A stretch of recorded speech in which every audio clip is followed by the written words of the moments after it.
السلام عليكم ورحمة الله وبركاته. الحمد لله والصلاة والسلام على رسول الله وعلى آله وصحبه ومن تبعهم بإحسان إلى يوم الدين. رب زدني علما رب اشرح لي صدري ويسر لي أمري. اللهم علمني ما ينفعني وانفعني بما علمتني وزدني علما. اللهم اغفر لي ولجميع المؤمنين والمؤمنات والمسلمين والمسلمات ولجميع العلماء المسلمين وملوكهم الذين خدموا دينك ونصروه ونشروه ودعوا إليه وجاهدوا في سبيلك بأموالهم وأنفسهم. اللهم علمني تأويل القرآن العظيم. اللهم انفعني بالقرآن العظيم. اللهم فهمني كتابك وسنة نبيك محمد صلى الله عليه وسلم. اللهم آتني من لدنك علما. اللهم علمني نصائح القرآن وفوائده ومواعظه، وعلمني القول البليغ واللسان الفصيح والحكم الرشيد والعلم المفيد وزدني علما. اللهم بك أقول وبك التوفيق وبك أستمر فيسر لي ولا تعسر وتمم لي بالخير. الحمد لله. அன்பிற்குரிய சகோதரிகளே, மிக முக்கியமான ஒரு நூலை நாம் இன்ஷா அல்லாஹ் படிப்பதற்காக இப்போது தயாராகி இருக்கின்றோம். இதனுடைய ஒரு அமர்வை சென்ற வார வியாழக்கிழமையிலே நாம் நிறைவு செய்தோம். அதாவது அகீதா என்றால் என்ன என்பதை முந்தைய அமர்விலே நாம் பார்த்தோம். இன்ஷா அல்லாஹ் இந்த நூலே ஒரு விரிவான நூல் என்கிற காரணத்தினால் அதிகப்படியான விளக்கங்களை நாம் சொல்ல வேண்டிய அவசியம் இருக்காது. இன்ஷா அல்லாஹ் நாம் இந்த நூலை படிப்போம். தேவையான இடங்களில் இன்ஷா அல்லாஹ் விளக்கங்களை நாம் பார்ப்போம்.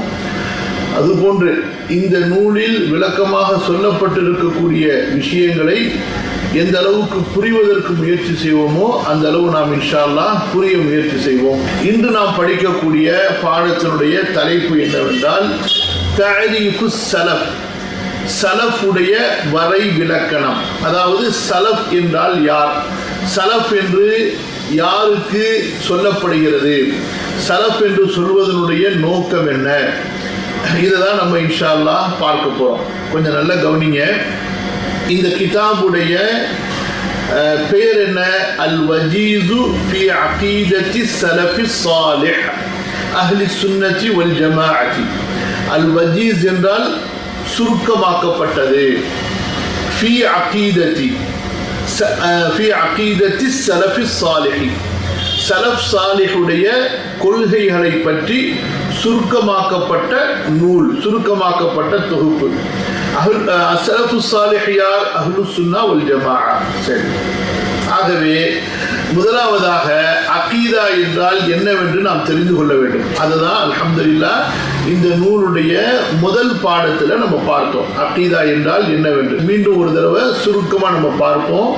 பொதுவாக அகீதா என்பது அரபி மொழியில் எதற்கு சொல்லப்படும்? கவனிங்க, நம்ம பார்த்தோம் அல்லவா அல் குர்ஆன்ல பிமா அக்கத்துமுல் ஐமான், ஒரு விஷயத்தை உறுதி செய்யறதுக்கு, ஒரு விஷயத்தை தீர்க்கமாக முடிவு செய்வதற்கு அரபி மொழியில் அகத யாக்குது, முடித்து போடுதல், உறுதிப்படுத்துதல், அதாவது ரொம்ப கட்டாயமாக கடைபிடித்தல், ஒப்பந்தம் செய்தல், அக்கதுன்னு சொல்லுவாங்க. இப்போ ஈஜாபு கபூல் அக்கது முடிஞ்சிச்சா இல்லையான்னு கேட்பாங்கல்ல, அந்த மாதிரி.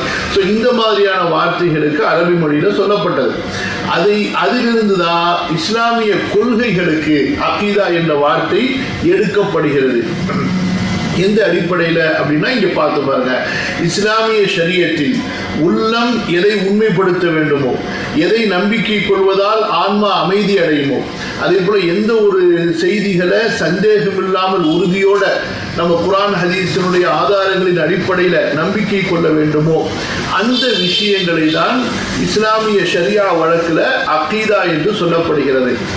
அதாவது அந்த தெளிவான குர்ஆன் சுன்னாவுடைய ஆதாரம் இருக்கணும், அதை நாம் நம்பணும், அதில் நமக்கு சந்தேகங்கள் குழப்பங்கள் வந்துவிடக்கூடாது.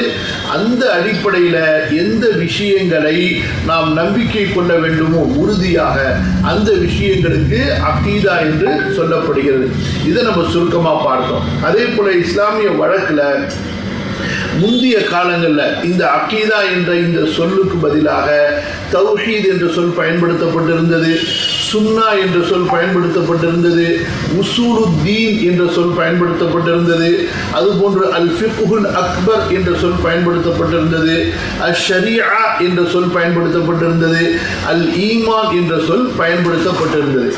ஆக பிற்காலத்தில் இறுதியாக அகீதா என்ற அந்த சொல் பரவலாக அறியப்பட்ட சொல்லாக மாறியது. இந்த கல்விக்கு வைக்கப்பட்டதாக, இந்த கல்விக்கு அடையாள பெயராக அது மாறியது. முற்காலத்தில் இந்த கல்விக்கு பல பெயர்கள் சொல்லப்பட்டிருந்தாலும் பிற்காலத்தில் அகீதா என்ற பெயர் இதற்கு ஒரு அடையாள பெயராக நிலை பெற்று விட்டது. அதையெல்லாம் நம்ம அல்ஹம்துலில்லாஹ் சென்ற வாரத்தில் நம்ம பார்த்தோம். சரிங்களா? இப்போ இன்றைய பாடத்தில் நம்ம பார்க்கக்கூடிய முக்கியமான விஷயம் என்ன?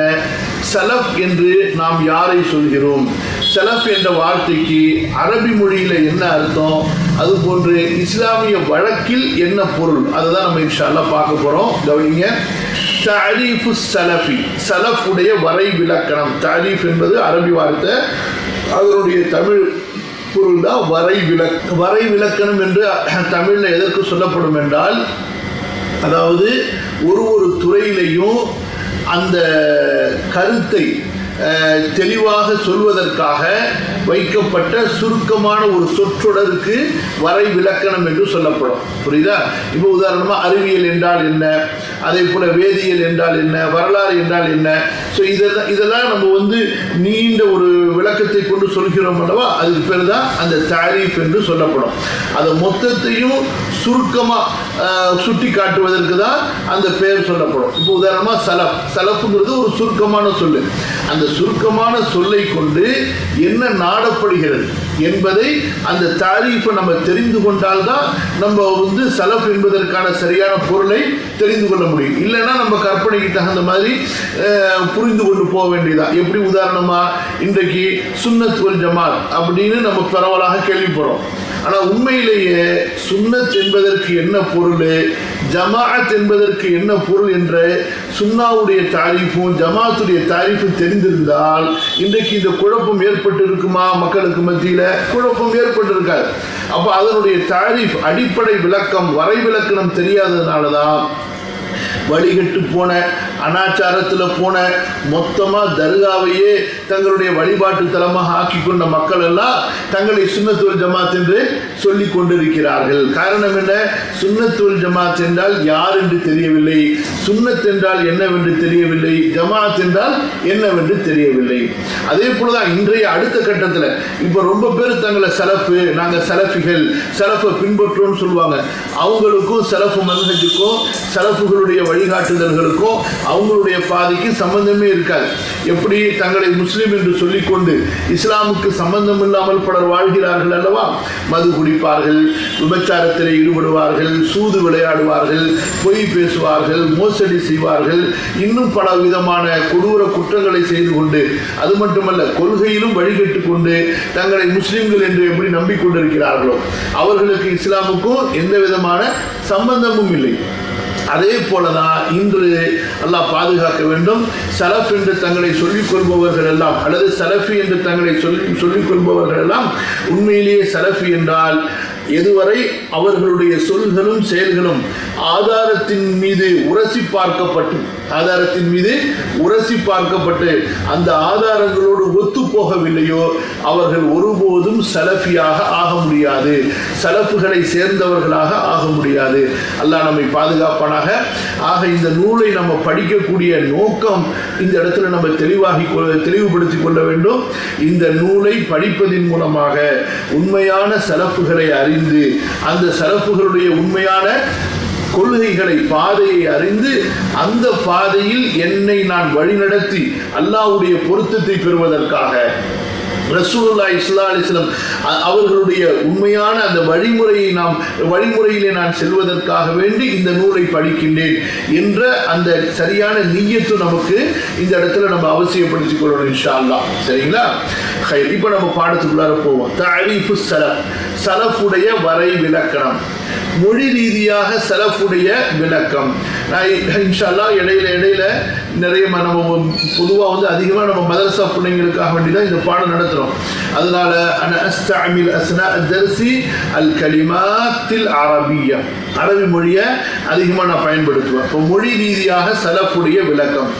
தஅரீஃபு ஸலஃபி ஃபில் லுகதி, மா ஹுவ ஸலஃபு ஃபில் லுகா.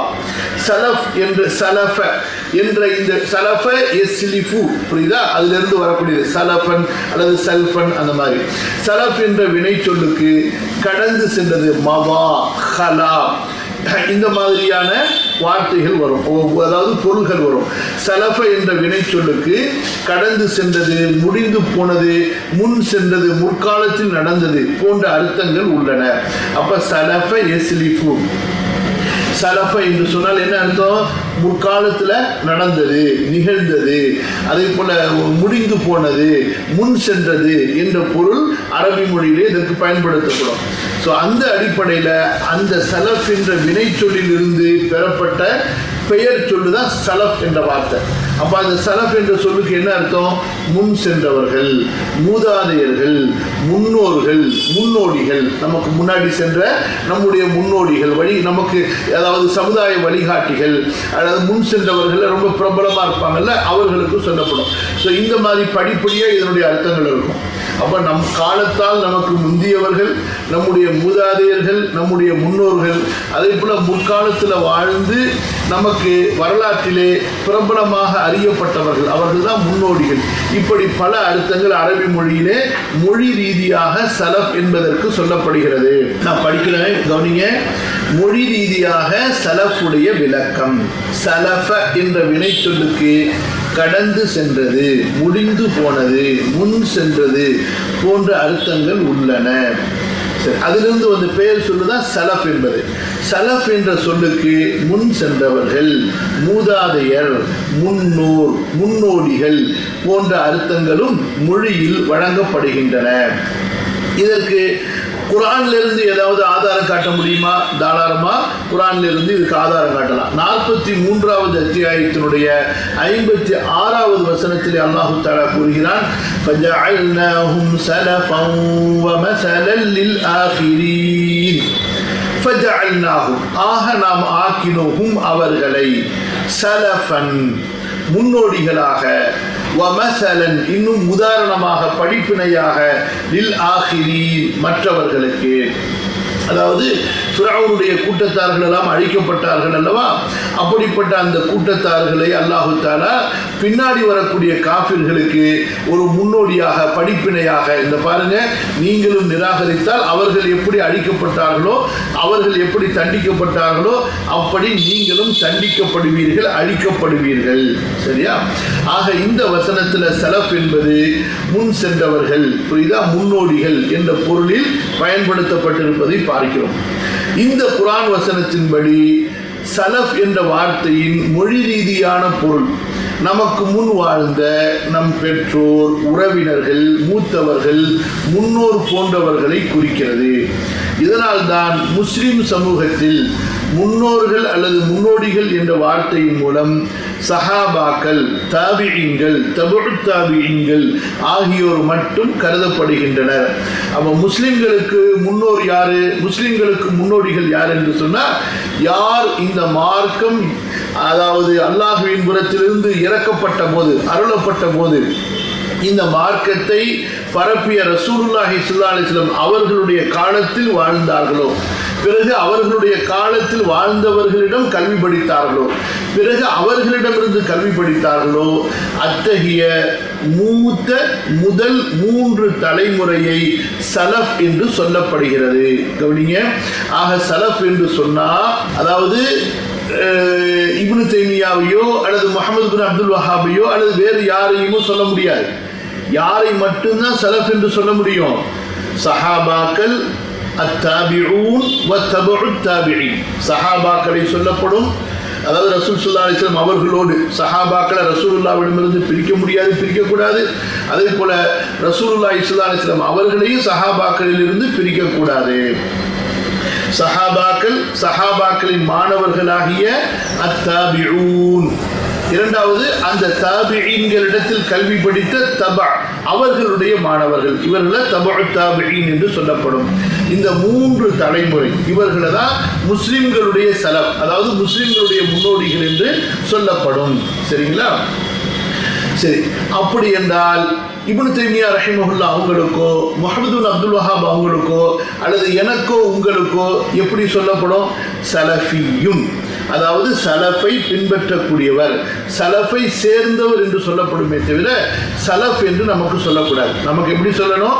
சலஃபியும், சலஃபை சேர்ந்தவர், சலஃபை பின்பற்றக்கூடியவர், சலஃபின் வழியிலே செல்லக்கூடியவர் என்ற பொருளை தரக்கூடிய சலஃபியும் என்ற சொல்லை பயன்படுத்த வேண்டும். எந்த சொல்லை அல்ல? சலஃப் என்ற சொல்லை அல்ல. படிக்கிறேன், கவனிங்க. இந்த அதாவது நான் சொல்லக்கூடிய ஒவ்வொரு விஷயத்தையும் நீங்க கவனமா மனசுல பதிய வைக்கணும். சரிங்களா? உங்களுக்கு அதே போல இந்த பாடத்துக்கு பிறகு நம்ம பதிவு செய்த நம்முடைய பாடத்தையும் நம்ம அனுப்பி கொடுத்துறோம். அதையும் நீங்கள் தெளிவாக கேட்டு முடிந்த அளவுக்கு பாடத்தினுடைய கருத்துக்களை, அதே போல சுருக்கங்களை உங்களுடைய குறிப்பேடுகளில் நல்ல முறையில் தெளிவான எழுத்தை கொண்டு பதிவு செய்து கொள்ள வேண்டும். அதற்கு பிறகு மனதிலும் அதை மனப்பாடம் செய்து கொள்ள வேண்டும். இந்த குர்ஆன் வசனத்தின்படி சலஃப் என்ற வார்த்தையின் மொழி ரீதியான பொருள் நமக்கு முன் வாழ்ந்த நம் பெற்றோர், உறவினர், மூத்தவர்கள், முன்னோர் போன்றவர்களை குறிக்கிறது. இது மொழி ரீதியா சொல்லலாம். ஆனால் மார்க்க ரீதியா சொல்ல முடியுமா? சொல்ல முடியாது. இதனால் தான் முஸ்லிம் சமூகத்தில் முன்னோர்கள் அல்லது முன்னோடிகள் என்ற வார்த்தையின் மூலம் சஹாபாக்கள், தாபிஈன்கள், தபஉத் தாபிஈன்கள் ஆகியோர் மட்டும் கருதப்படுகின்றனர். இதனால் தான் சலஃப் சாலிஹ் எனும் நல்லவர்களான முன்னோர் என அடையாளப்படுத்தப்படுகிறார்கள். இவர்கள் தான். அதனால யாரு? சஹாபா, தாபிஈன், தபஉத் தாபிஈன் இருக்கிறார்கள் அல்லவா? அவர்கள் தான் அஸ்ஸலஃபு சாலிஹ் என்று அடையாளப்படுத்தப்படுவார்கள். வேற யாருக்கும் அந்த தகுதி கிடையாது. நம்முடைய பிறப்பால காலத்தால யாரை வேணாலும் சலஃப்னு சொல்லலாம். ஆனால் மார்க்கத்தில் சலஃப் என்று சொன்னால், மார்க்கத்தில் சலஃப் சாலிஹ் என்று சொன்னால் யாரை மட்டும் எடுத்துக்கொள்ளும்? இன்னமாஹும் அஸ்ஸஹாபத்து வல்லதீன தபஊஹும் வல்லதீன தபஊஹும். சஹாபா, அத்தாபிஊன், பிறகு தபஉத் தாபிஈன். கவனிய ஷரியா வழக்கில் சலஃப் என்பதின் விளக்கம். கவனிய அகீதா துறை சார்ந்த அறிஞர்கள், உலமாவுல் அகீதா, சலஃப் என்ற வார்த்தையை சஹாபாக்கள் அல்லது சஹாபாக்கள் மற்றும் தாபிஈன்கள் அல்லது சஹாபாக்கள், தாபிஈன்கள் மற்றும் தபஉத் தாபிஈன்கள் ஆகியோரை குறிப்பதற்காக பயன்படுத்துகிறார்கள். ஆக சலஃப் என்று சொன்னால் ஒன்று சஹாபாக்களை சொல்லலாம், அல்லது சஹாபா தாபிஈன் 2 பேரையும் சேர்த்து சொல்லலாம், அல்லது சஹாபா தாபிஈன் தபஉத் தாபிஈன் மூவரையும் சேர்த்து சொல்லலாம். நபி ஸல்லல்லாஹு அலைஹி வஸல்லம் அவர்கள் சிறப்பித்து கூறிய 3 தலைமுறைகளில் வாழ்ந்தவர்கள் இவர்கள்தான். அல்லாஹ்வுடைய தூதர் ஸல்லல்லாஹு அலைஹி வஸல்லம் அவர்கள் கூறிய சஹீஹான ஹதீஸை நாம் சஹீஹுல் புகாரியில பார்க்கிறோம். கைருன் நாஸி கர்னி சும்மல்லதீன யலூனஹும் சும்மல்லதீன யலூனஹும். அதாவது மக்களில் சிறந்தவர்கள் என் காலத்தவர்கள், பிறகு அவர்களை அடுத்து வரக்கூடியவர்கள், பிறகு அவர்களை அடுத்து வரக்கூடியவர்கள் என்று ரசூலுல்லாஹி ஸல்லல்லாஹு அலைஹி வஸல்லம் கூறியிருக்கின்றார்கள். கவனிங்க. மேலும் இந்த 3 காலத்திற்கு நெருக்கமாக வாழ்ந்த இமாம்கள், 4 இமாம்கள் இருக்கிறார்கள் அல்லவா? இமாம் அபு ஹனீஃபா ரஹிமஹுல்லா, இமாம் மாலிக் இப்னு அனஸ் ரஹிமஹுல்லா, அதுபோன்று இமாம் இமாம் முஹம்மது இப்னு இத்ரீஸ் அஷ்-ஷாஃபிஈ ரஹிமஹுல்லா, அதுபோன்று இமாம் அஹ்மத் இப்னு ஹம்பல் ரஹிமஹுல்லா. இந்த 4 இமாம்கள். அதே போல ஹதீஸ் கலையில அவர்களுடைய காலத்தில் வாழ்ந்த இமாம்கள், ஃபிக்ஹ் கலையில அவர்களுடைய காலத்தில் வாழ்ந்த இமாம்கள். இவர்களும் இவர்களோட நெருக்கமாக்கப்படுவார்கள், சேர்த்து வைக்கப்படுவார்கள். அதாவது நேரடியாக இவர்களை இந்த வார்த்தை எடுத்துக்கொள்ளவில்லை என்றாலும் அந்த சிறந்த காலத்தோடு வாழ்ந்து அவர்களோடு நெருக்கமாகவும் அவர்களுடைய வழியை பின்பற்றி மக்களுக்கு பிரச்சாரம் செய்த காரணத்தினால இந்த மூத்தவர்களும் அந்த சலஃபோடு சேர்த்து வைக்கப்படுவார்கள். சரியா? இப்போ உங்களுக்கு பாடத்துக்கு வெளியில ஒரு வேலை சொல்றேன், அந்த வேலையை குறித்து கொள்ளுங்க, செய்ய. என்ன வேலை அது? 4 இமாம்களுடைய முழு பெயர்களை எழுதணும், அவங்களுடைய பிறப்பு உடைய ஆண்டு எழுதணும், அவங்களுடைய இறப்புடைய ஆண்டு எழுதணும். அதே போல இந்த 4 இமாம்களும் எங்கெங்க வசித்தார்கள், அவங்களுடைய வசிப்பிடம் என்னவென்று எழுதணும். இந்த 4 இமாம்கள் போக இந்த 4 இமாம்களுடைய காலத்தில் வாழ்ந்த ஒரு 10 இமாம்கள், 5 ஹதீஸ் கலை இமாம்கள், 5 ஃபிக்ஹ் கலை இமாம்கள், அவர்களுடைய பெயர்களையும் நீங்கள் தேடி எழுதுங்க. அவங்களுடைய பிறப்பு இறப்போடையும் அவங்க வாழ்ந்த இடத்தோடையும். இது இந்த பாடத்தில் நீங்கள் செய்ய வேண்டிய முக்கியமான வீட்டு பாடம். கவனிங்க. மேலும் இந்த 3 காலத்திற்கு நெருக்கமாக வாழ்ந்த இமாம்கள் சுன்னாவை பின்பற்றுவதிலும் அதனை கற்பதிலும் கற்பிப்பதிலும் பித்ஆவையும் ஷிர்கையும் தாம் தவிர்த்திருந்ததுடன் அது பற்றி மக்களையும் எச்சரித்த மூத்த மார்க்க அறிஞர்கள் எல்லோரையும் சலஃப் என்ற சொல் உள்ளடக்கி கொள்ளும். குறிப்பாக மார்க்க விஷயங்களில் முஸ்லிம் சமுதாயத்தினரால் யோகோபித்து ஏற்றுக்கொள்ளப்பட்ட மார்க்கத்தின் சட்டத்துறை கல்வியில் பெரும் பங்காற்றிய இமாம்களும் இதில் அடங்குவார்கள். அதாவது 4 இமாம்களும் அவர்களுடைய காலத்தில் வாழ்ந்த அவர்களை போன்ற மூத்த அறிஞர்களும். இது கொண்டு போய் சேர்க்கப்படக்கூடியதான். நேரடியாக அவங்க உள்ளார வரமாட்டாங்க. நேரடியாக வரக்கூடியவர்கள் யாரு? அஸ்ஸஹாபா சும்ம தாபிஊன் சும்ம தாபிஊன் சும்ம புரியுதா? அஸ்ஸஹாபா வத்தாபிஊன் வத்தாபிஊ அத்தாபிஈன் அல்லது வத்தபஉ தாபிஈன். ஆகவே இஸ்லாமிய சமுதாயத்தில் முதல் காலகட்டத்தில் வாழ்ந்தவர்களை சலஃப் சாலிஹ் என்று அழைக்கப்படுகிறது. இதை நல்ல மனதில் பதிய வைத்துக் கொள்ள வேண்டும். இஸ்லாமிய சமூகத்தில் முதல் காலகட்டத்தில் வாழ்ந்தவர்களை சலஃப் சாலிஹ். ஏன் சாலிஹ் என்ற வார்த்தையை கொண்டு வருகிறோம்? அந்த காலத்திலேயே இஸ்லாமிய மார்க்கத்தினுடைய முதல் காலகட்டத்திலேயே எல்லா வகையான மக்களும் இருந்தாங்க. ஒவ்வொரு காலகட்டத்திலும் எல்லா வகையான மக்களும் இருப்பார்கள். நல்லவர்களும் இருப்பார்கள், கெட்டவர்களும் இருப்பார்கள். அல்லாஹ்வுடைய தூதர் ஸல்லல்லாஹு அலைஹி வஸல்லம் அவர்களை பார்த்து இஸ்லாமை ஏற்றுக்கொண்டவர்கள் சஹாபாக்கள் என்று அறியப்பட்டார்கள். ஆனால் அதே நேரத்தில் ரசூலுல்லாஹி ஸல்லல்லாஹு அலைஹி வஸல்லம் அவர்களை பார்த்து தங்களை முஸ்லிம்கள் என்றும் நபியை அல்லாஹ்வுடைய தூதர் என்றும் சாட்சி சொன்ன பலரை அல்லாஹு தஆலா முஸ்லிம்கள் என்றே ஏற்றுக்கொள்ளவில்லை. அப்படி இருக்கும்போது அவர்களை எப்படி நாம் சஹாபாக்கள் என்று சொல்ல முடியும்? அவர்களை அல்லாஹு தஆலா முனாஃபிக் என்று அடையாளப்படுத்தினான். இதா ஜாஅகல் முனாஃபிகூன காலூ நஷ்ஹது இன்னக லரசூலுல்லாஹ் வல்லாஹு யஅலமு இன்னக லரசூலுஹு வல்லாஹு யஷ்ஹது இன்னல் முனாஃபிகீன லகாதிபூன். அதனால ரசூல் ஸல்லல்லாஹு அலைஹி வஸல்லம் அவர்களை பார்த்தவர்கள் எல்லாம் சிறந்தவர்களாக ஆகிவிட முடியுமா? முடியாது. ரசூல் ஸல்லல்லாஹு அலைஹி வஸல்லம் அவர்களை பார்ப்பது சிறப்பு. எந்த நிலையில்? ஈமானுடைய நிலையில், இஸ்லாமுடைய நிலையில். வெளியிலும் இஸ்லாம் இருக்க வேண்டும், உள்ளத்திலும் ஈமான் இருக்க வேண்டும். அந்த நிலையிலேயே மரணிக்க வேண்டும். நிறைய பேர் ரசூல் ஸல்லல்லாஹு அலைஹி வஸல்லம் காலத்தில் இஸ்லாமை ஏற்றார்கள், ஈமானை உள்ளத்தில் வைத்திருந்தார்கள். ஆனால் இறக்கும்போது முர்த்ததா இறந்துட்டாங்க. அவர்கள் மார்க்கத்தை விட்டு வெளியே போயிட்டாங்க. ஸோ அவர்கள் எல்லாம் சஹாபாக்கள் என்று அறியப்பட மாட்டார்கள். ஆக முற்காலத்தில் வாழ்ந்தவர்கள் எல்லாருமே சலஃபாக ஆகிவிட முடியாது. அவர்களில் யார் நல்லவர்களாக இருந்தார்களோ அவர்களைத்தான் நாம் சுருக்கமாக சலஃப் என்று சொல்வோம். அதை விரிவாக சொல்றதா இருந்தால் எப்படி சொல்லுவோம்? சலஃப் சாலிஹ். அப்போ சலஃப் சாலிஹ் என்று சொல்லும் பொழுது அதாவது ஈமானில் இறந்த ரசூல் ஸல்லல்லாஹு அலைஹி வஸல்லம் அவர்களிடத்தில் இஸ்லாமை ஏற்று ஈமானில் இறந்த சஹாபாக்களையும் அதே போல சஹாபாக்களுடைய மாணவர்கள் தாபிஈன்களையும் அவர்களுடைய மாணவர்கள் தபுஉ தாபிஈனையும் எடுத்துக்கொள்ளும். யாரையெல்லாம் எடுத்துக்கொள்ளாது? அந்த சிறந்த காலத்தில் வாழ்ந்த எல்லாரையுமே எடுத்துக்கொள்ளாது.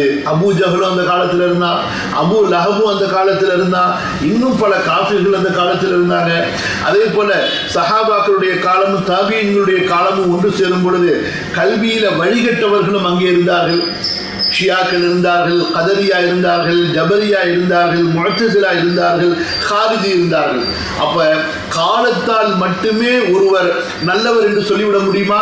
சொல்ல முடியாது. இது முக்கியமான குறிப்பு, நீங்க மனசுல பதிய வைத்துக் கொள்ளணும். ஆகவே சலஃப் சாலிஹ், அதாவது நம் முற்காலத்தில் வாழ்ந்திருந்து சாலிஹான அமலை கொண்டு அறியப்பட்டவர்கள், சாலிஹான அமலை கொண்டு அறியப்பட்டவர்கள். இப்ப இதற்கு எதிர்ப்பதமாக இருக்கக்கூடிய ஒரு வார்த்தையை நீங்க புரிந்து கொள்ள வேண்டும். சலஃப் சாலிஹ், இது சாலிஹ். இந்த இடத்துல சாதுக்கு பதிலாக தா வா இருக்கா, அந்த தாவை கொண்டு வந்தால் அப்படியே பொருள் மாறிவிடும். சலஃப் தாலிஹ், தாலிஹ் என்றால் கெட்டவர். ஆக இஸ்லாமிய மார்க்கத்தில் முந்திய காலத்தில் நன்மைகளை கொண்டு, ஈமானை கொண்டு, தக்வாவை கொண்டு, இல்மை கொண்டு, நேரு வழியை கொண்டு அறியப்பட்ட அந்த முன்னோடிகளை தான் சலஃப் சாலிஹ் என்று சுருக்கமாக சொல்லப்படுகிறது. கவனிங்க. ஆகவே இஸ்லாமிய சமுதாயத்தில் முதல் காலகட்டத்தில் வாழ்ந்தவர்களை சலஃப் சாலிஹ் என்று அழைக்கப்படுகிறது. அல்லாஹு தஆலா கூறுகிறான். சரி, நல்ல கவனிங்க. உங்களுக்கு அடுத்து இருக்கக்கூடிய இந்த 3 ஆதாரங்கள், அதாவது 2 குர்ஆனுடைய ஆதாரங்கள், 1 ரசூல் ஸல்லல்லாஹு அலைஹி வஸல்லம் அவர்கள் கூறிய ஸஹீஹான ஹதீஸ். இந்த 3 ஆதாரங்கள்ல சலஃப் சாலிஹுடைய முக்கியத்துவத்தையும் அவர்களை பின்பற்ற வேண்டிய அவசியத்தையும் சொல்லப்படுகிறது. கவனிங்க, நம்ம திரும்ப உங்களுக்கு சொல்றோம், இந்த நூலில் நாம் எதை படிக்கிறோம்? சலஃப் சாலிஹுடைய அகீதா, அதாவது உண்மையான அஹ்லுஸ் சுன்னா வல் ஜமாஅவுடைய அகீதா. உண்மையான அஹ்லுஸ் சுன்னா வல் ஜமாஅவிற்கு முன்னோடிகள் யாரு? உண்மையான அஹ்லுஸ் சுன்னா யாரு? அஹ்லுஸ் சுன்னா வல் ஜமாஅ யாரு? அந்த சலஃப் சாலிஹ். புரியுதுங்களா? அவர்களுடைய அகீதாவை நம்ம படித்தால்தான் நம்ம உண்மையான முஸ்லீமாக, அல்லாஹ்விடத்தில் ஏற்றுக்கொள்ளப்பட்ட முஸ்லீமாக, சொர்க்கம் செல்லக்கூடிய முஸ்லீமாக, அல்லாஹுவால் ஆசீர்வதிக்கப்பட்ட அல்லாஹ்வுடைய நற்செய்திகளுக்கு தகுதியான முஸ்லீம்களாக நம்ம ஆக முடியும். புரியுதுங்களா? இந்த அகீதாவை படிக்கிறது நம்ம சலஃபின்னு பெருமை அடிப்பதற்காக அல்ல, நம்முடைய பேருக்கு பின்னாடி சலஃபி என்று போட்டு தம்பட்ட அடிப்பதற்காக அல்ல, ஊரு ஃபுல்லா நான் சலஃபி ஆயிட்டேன்னு சொல்லி பெருமை பேசுறதுக்காக அல்ல. எதற்காக?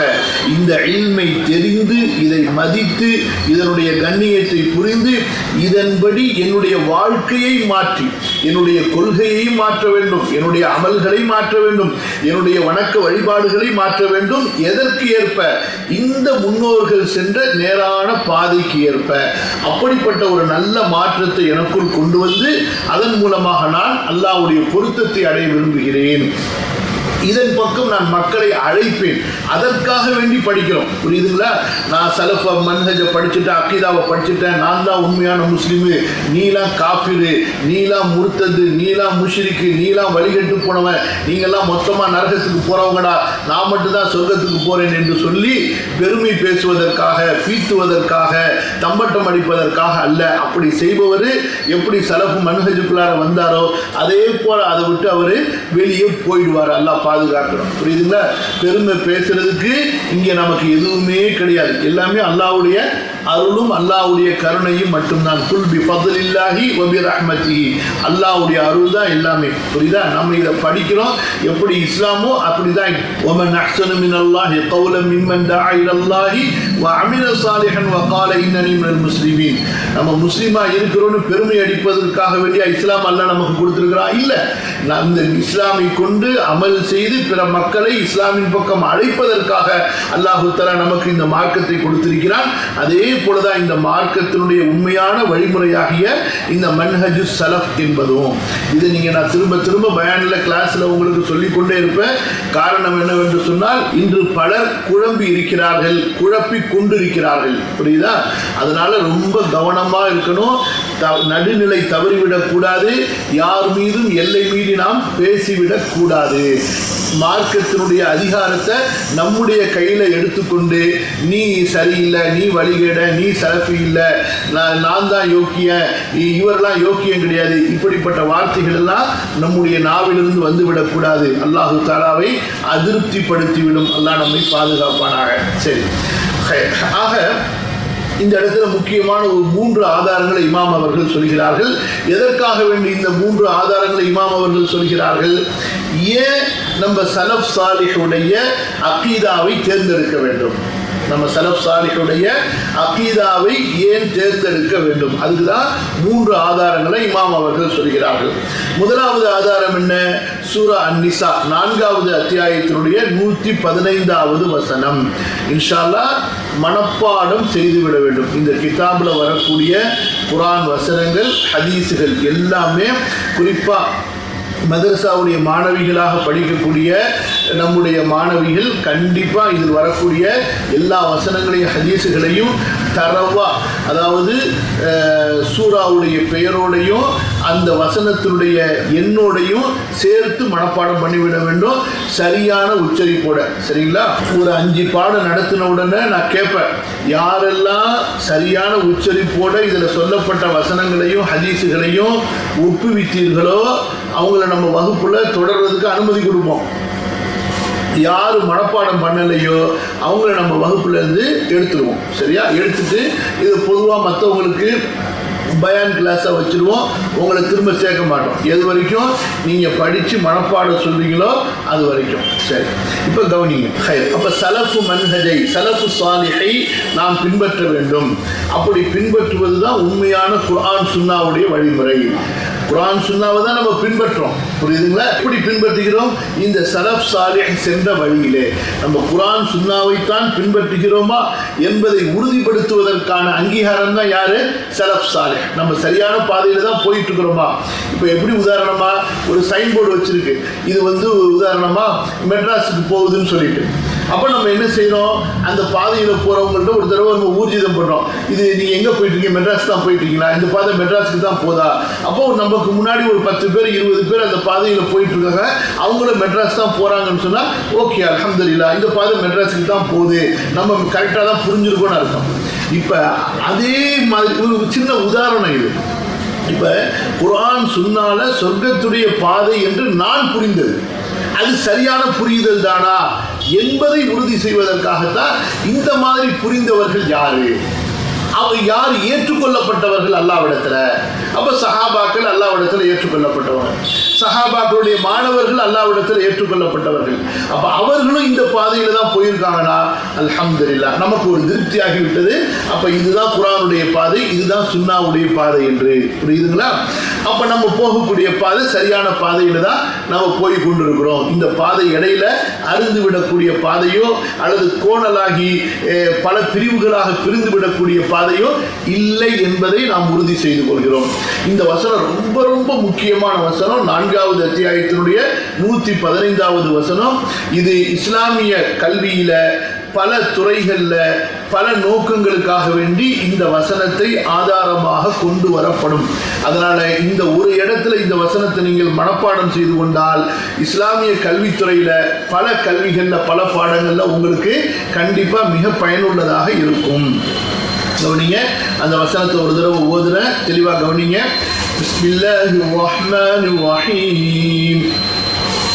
وَمَنْ يُشَاقِقِ الرَّسُولَ مِنْ بَعْدِ مَا تَبَيَّنَ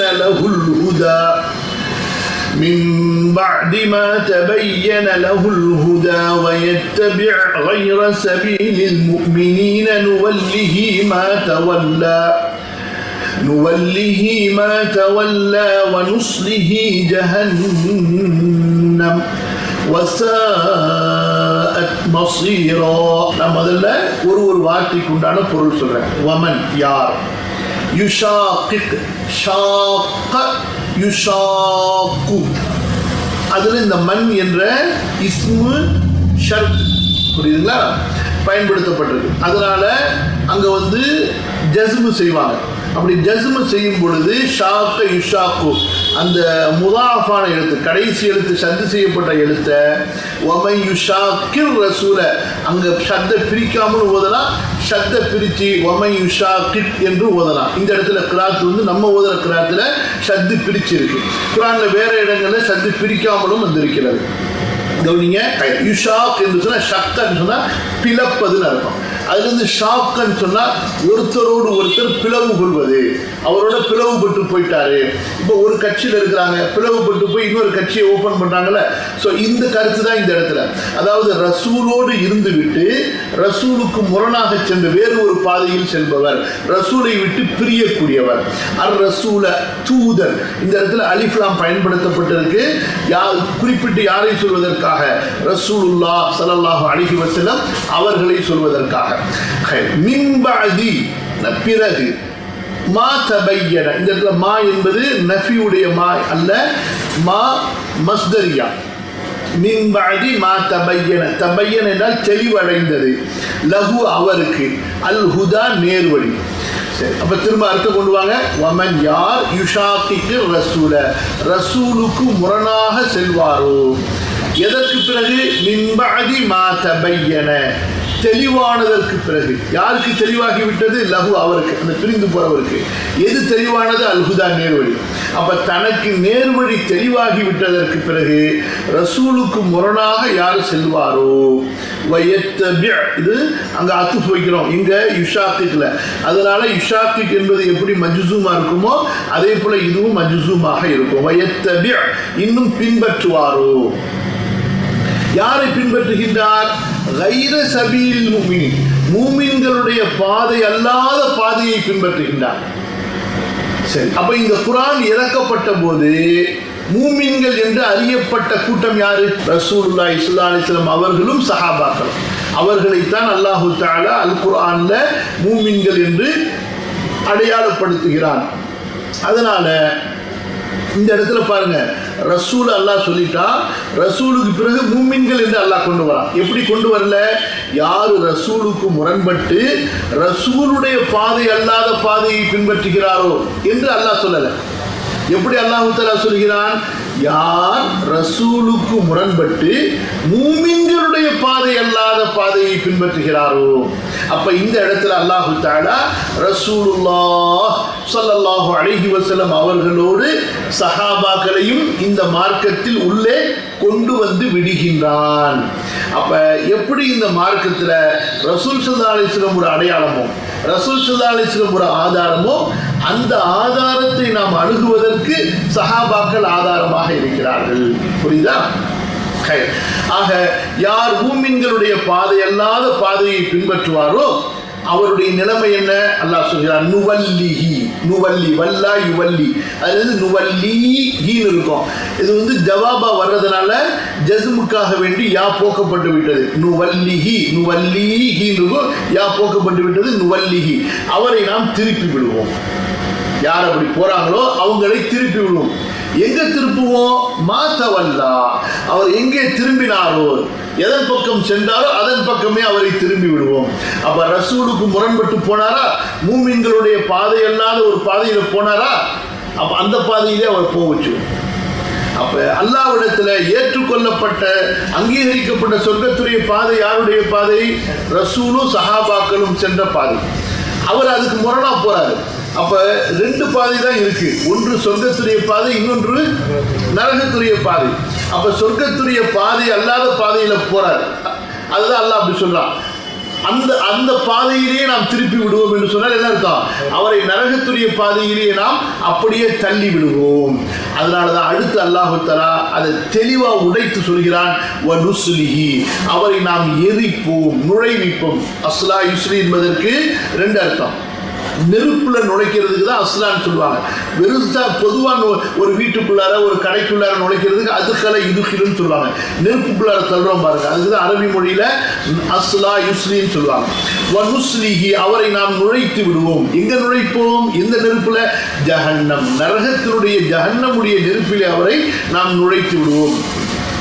இப்போ நம்முடைய புது தர்ஜுமான பார்த்தீர்களானால் அங்கே நுஸ்ரி என்பதற்கு எரிப்பும் பொசுப்பும்னு அர்த்தம் செஞ்சிருப்போம், நேரடியாக அந்த மொழியுடைய அர்த்தத்தை.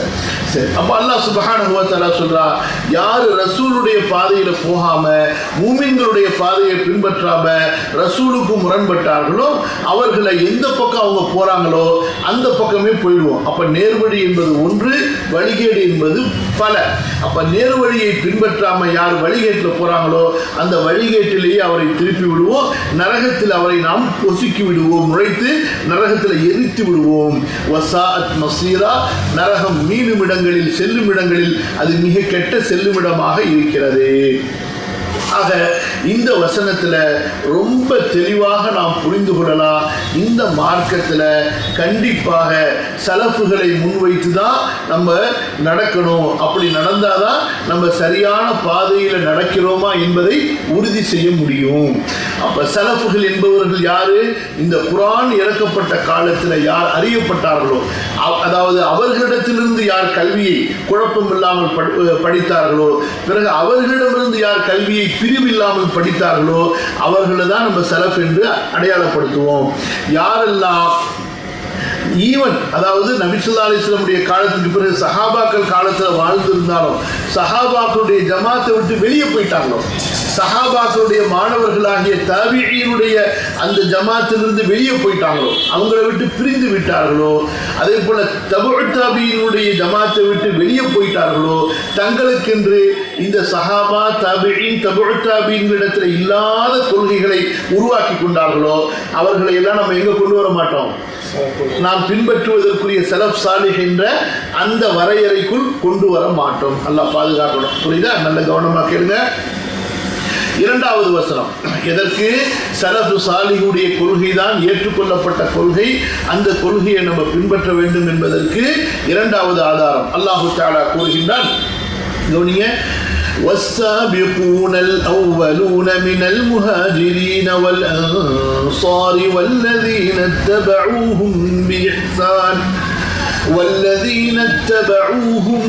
بإحسان رضي الله عنهم ورضوا عنه وأعد لهم جنات تجري تحتها الأنهار خالدين فيها أبدا ذلك الفوز العظيم. இந்த வசனத்தை இன்ஷா அல்லாஹ் நீங்க மனப்பாடம் செய்யணும். ரொம்ப முக்கியமான வசனம்.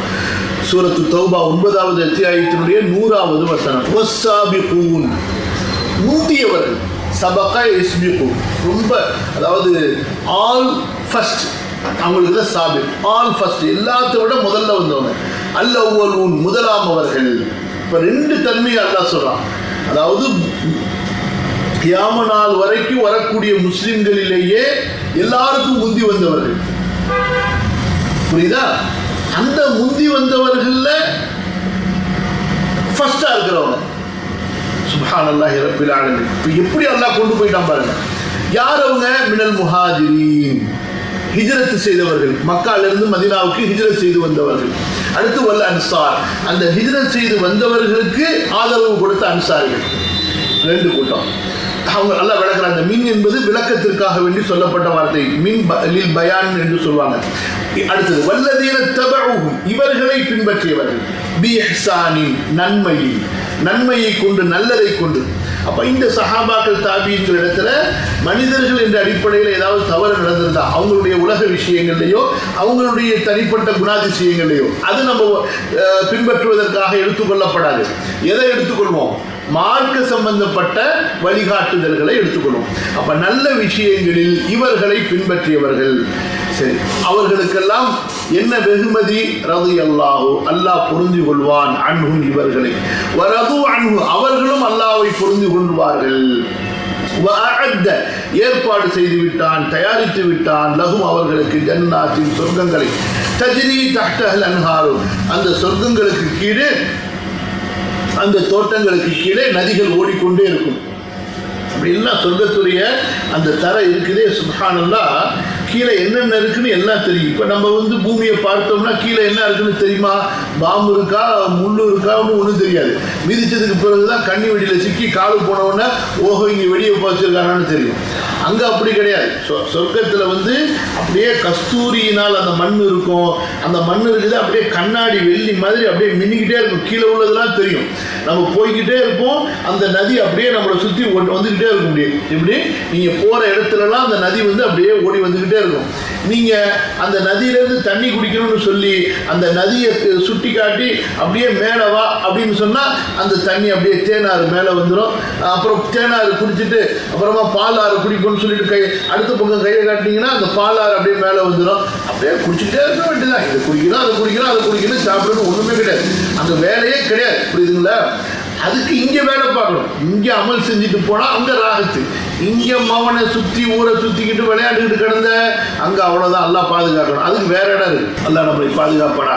சரி, அங்கே நதிகள் ஓடிக்கொண்டே இருக்கும். அங்கே எப்படி இருப்பாங்க? டெம்பரவரியா ஹாலிதீன ஃபீஹா அபதா. அதுதான் அவங்களுடைய பர்மனண்ட் அட்ரஸ். அங்கே அவர்கள் நிரந்தரமாக நீடித்து இருப்பார்கள். தாலிகல் ஃபௌசுல் அதீம். அதுதான் மகத்தான வெற்றி.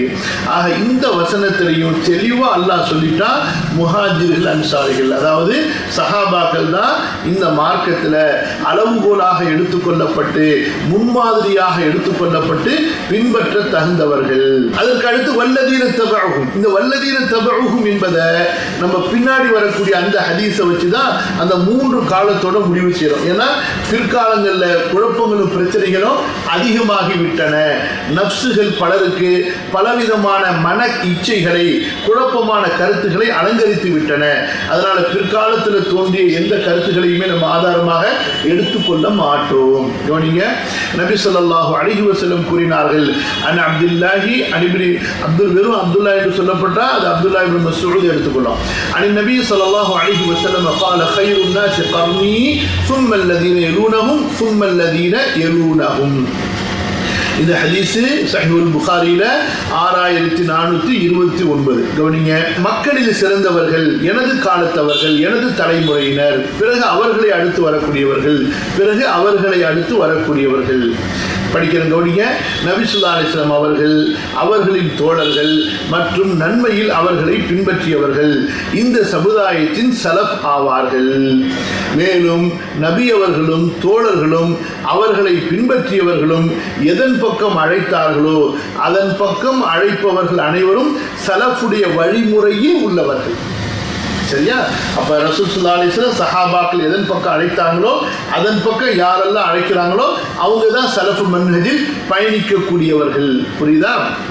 இது ஒரு நாட்டுக்கோ ஒரு அரசாங்கத்துக்கோ ஒரு ஆலிமுக்கோ அல்லது ஒரு ஊருக்கோ குத்தகை கொடுக்கப்பட்ட சொத்து அல்ல. புரிந்து கொள்ளுங்க. சரியா? இன்றைக்கு சில முட்டாள்கள், மடையர்கள் அப்படித்தான் செய்து கொண்டிருக்கிறார்கள். அல்லாஹ்வும் அல்லாஹ்வுடைய ரசூலும் அவர்களுடைய கூற்றிலிருந்தும் செயலிலிருந்தும் முற்றிலும் விலகியவர்கள். எப்படி ஒருவன் இஸ்லாமை தனக்கு சொந்தமாக குத்தகையை எடுத்துக்கொண்டு சொந்தம் கொண்டாட முடியாதோ அதே போன்றுதான் இந்த சலஃப் மன்ஹஜ் என்பதும் இதை யாரும் தனக்கு உரிமையாக்கி வைத்துக் கொண்டு இன்னொருவரை நீ சலஃபி இல்லை என்று சொல்வதற்கு எந்த அதிகாரமும் அருகதையும் இல்லை. சலஃப் வழிமுறையை பின்பற்றுவது என்ற விஷயத்தில் கால வரையறை மட்டும் ஒரு நிபந்தனையாக எடுக்கப்படுவதில்லை. அதாவது இதை நம்ம ஏற்கனவே சொல்லிட்டோம். ஏன்னா சஹாபாக்கள் காலத்திலையும் தாபீன்கள் காலத்திலையும் வழிகட்டவங்களும் இருந்தாங்க. அப்போ சலஃப் என்று இந்த இடத்துல குறிப்பிட்டு நம்ம சொல்லும் பொழுது காலத்தை மட்டும் எடுத்துக்கொள்ள மாட்டோம். அங்கே அதாவது நேர்வழி என்பதும் சேர்த்து அங்கே அடையாளப்படுத்தப்படும். கவனிங்க, சலஃப் வழிமுறையை பின்பற்றுவது என்ற விஷயத்தில் கால வரையறை மட்டும் ஒரு நிபந்தனையாக எடுக்கப்படுவதில்லை. அதாவது அந்த காலத்தோடு சேர்ந்திருந்தவர்கள் மட்டுமே சலஃபுகளை பின்பற்றுவோர் என்பது அல்ல. மாறாக அகீதாவிலும் சட்டங்களிலும் நற்குணங்களிலும் குர்ஆன் மற்றும் சுன்னாவுக்கு சலஃபுடைய புரிதலின்படி உடன்பட்டிருப்பது மட்டுமே நிபந்தனையாக எடுத்துக்கொள்ளப்படுகிறது. அது ரொம்ப முக்கியம். எனவே எவர்கள் காலத்தால் அந்த 3 தலைமுறையிலிருந்து மிகுந்த இடைவெளியில், ரொம்ப தூரமான இடைவெளியில் இருந்தாலும் அவர்கள் குர்ஆனையும் சுன்னாவையும் அந்த சலஃபுடைய வழியில் பின்பற்றி நடந்தால் அவர்களும் சலஃபுகளை பின்பற்றுவோர் ஆவார்கள். இவர்களுக்கும் அவர்களுக்கும் காலம் மற்றும் இடத்தால் எவ்வளவு தூரம் இருந்தாலும் சரி, அதே வேளை இடைவெளி இருந்தாலும் சரி, அவங்க எந்த பாதையில் போகக்கூடியவங்க, சலஃபுடைய பாதையில் செல்லக்கூடியவர்கள். அதே வேளை யார் அந்த சலஃபுக்கு முரண்பட்டாரோ அவர் அந்த சலஃபுடைய காலத்தில் வாழ்ந்தாலும் சரி அவர் சலஃபுகளை சேர்ந்தவராக ஆக மாட்டார். அல்ஹம்துலில்லாஹ். இதுவரைக்கும் நமக்கு இன்ஷா அல்லாஹ் இன்றைய பாடத்தில் நாம் போதுமாக்கிக் கொள்வோம். அல்லாஹ் சுப்ஹானஹு வ தஆலா நாம் படித்ததை கொண்டு எனக்கும் உங்களுக்கும் நற்பலனை தந்தருள்வானாக. ஜஸாக்குமுல்லாஹு ஹைரா. சுப்ஹானக அல்லாஹும்ம பிஹம்திக அஷ்ஹது அன் லா இலாஹா இல்லா அன்த அஸ்தக்ஃபிருக வ அத்தூபு இலைக். வஸ்ஸலாமு அலைக்கும் வரஹ்மத்துல்லாஹ்.